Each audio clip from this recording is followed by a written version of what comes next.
জয় শ্রী গুরু, জয় শ্রী গুরু, জয়।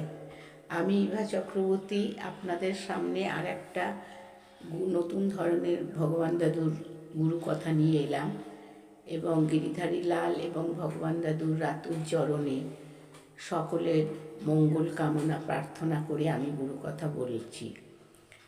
3 রাত্রি ভুবনেশ্বর বাস করে সেখানকার যাবতীয় দর্শনীয় স্থান, মন্দির, বিগ্রহ দর্শনের পর আমরা পুরীধামে ফিরে আসলাম। এসে দেখি শ্রী শ্রী ঠাকুর প্রত্যহ বিকেলে সমুদ্র সৈকতে এক ভগ্ন শিব মন্দিরে গিয়ে বসেন আর মহারাজ ব্রহ্মানন্দ তাকে গীতা পাঠ করে শোনাচ্ছেন। মেয়ে পুরুষ বেশ কিছু সংখ্যক শ্রোতা সেখানে উপস্থিত হচ্ছেন। তারা টাকা পয়সা রোজই কিছু কিছু প্রণামী ঠাকুরকে দিতেন, কিন্তু শ্রী শ্রী ঠাকুর তা গ্রহণ না করে উক্ত শিব মন্দিরের পুরোহিতকে রোজই দিয়ে আসতেন। কিন্তু সর্বদাই ঠাকুরের কমলাসনে একটা বিষাদ মলিন ভাব লক্ষ্য আমরা গুরু ভাইরা করতেন।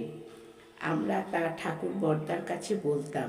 তিনি আমাদের রোজই প্রবোধ দিতেন যে নিশ্চয়ই একটা হেতু আছে, পরে জানতে পারবে, তিনি দরকার হলে তোমাদের জানাবেন। একদিন গীতা পাঠ শেষ হয়েছে, একে একে সকলেই চলে গিয়েছেন, কিন্তু ঠাকুর চুপচাপ বিস্ফারিত নয়নে সমুদ্রের দিকে দৃষ্টি নিবদ্ধ করে ধ্যানস্থ। তাই আমরাও বসে সমুদ্রের তরঙ্গ উচ্ছ্বাস দৃশ্য উপভোগ করছি আর মাঝে মাঝে ঠাকুরকে লক্ষ্য করছি, কিন্তু তার মন যে কোথায় ডুবেছে তা বাহ্যিকভাবে আমরা কিছুই না বুঝতে পেরে অস্বস্তি বোধ করছি। ধীরে ধীরে সূর্য সমুদ্রের মধ্যে ডুবে গেল, অন্ধকার গাঢ়তর হতে লাগলো। হঠাৎ ঠাকুর চিৎকার করে বললেন, দেখো দেখো, প্রভুর অপূর্ব দয়া দেখো। আমরা হকচকিয়ে তার দৃষ্টি অনুসরণ করলাম, কিন্তু কিছুই আমাদের দৃষ্টিগোচর হলো না। তখন আবার তার দিকে তাকিয়ে দেখি বিগলিত অবস্থায় নয়নের জলে তার উত্তরীয় সিক্ত হচ্ছে, আর তিনি বলছেন, হায় প্রভু, তোমার দয়ার অন্ত নাই।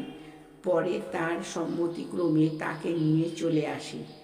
রাত্রে তিনি আমাদের কাছে প্রকাশ করলেন যে পুরীতে আসার পর তার মনে সর্বদাই একটা চিন্তার উদয় হতো ও ভয়ানক দুঃখ উপস্থিত হয় যে তিনি দারুব্রহ্ম শ্রী শ্রী জগন্নাথ প্রভুকে দর্শন করতে পারছিলেন না।